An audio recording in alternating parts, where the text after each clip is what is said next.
way over yonder. They came together to grieve and to remember.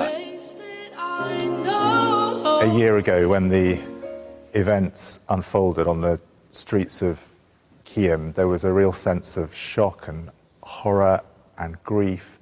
And I think that a year on, that sense of grief and loss is still just as real.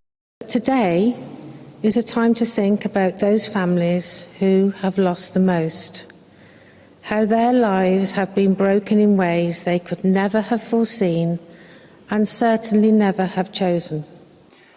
Maxine Davison, Lee Martin and his 3-year-old daughter Sophie, Stephen Washington, Kate Shepherd, shot dead on a summer's day on the streets where they lived. A year on, the sense of disbelief still palpable. Keyham's vicar has made his church available for the community to come together. At the centre of it all is the people who were bereaved, and the families of the bereaved families are the ones who are uppermost in my mind at this time. But grief turns to anger. All eyes now on the inquest due in January, where, says Plymouth MP Luke Pollard, questions remain.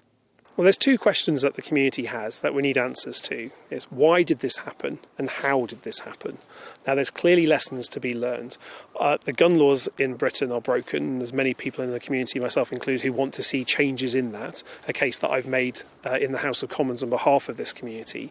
But we also need to understand about the mistakes that were made leading up to the tragedy and what can be done to stop those mistakes happening anywhere else in the future, because there was nothing Devon specific about the events that we saw a year ago. This could happen anywhere in Britain, and because of that, we need those lessons to be learned not just locally, but everywhere across Britain. As night falls on a difficult day, those questions uppermost on people's minds. What drove a 22-year-old man to such violence? Why was his firearm returned to him in the days leading up to the attack? Could this tragedy have been avoided? And how do we stop it from happening again? Jeff Moody, GB News.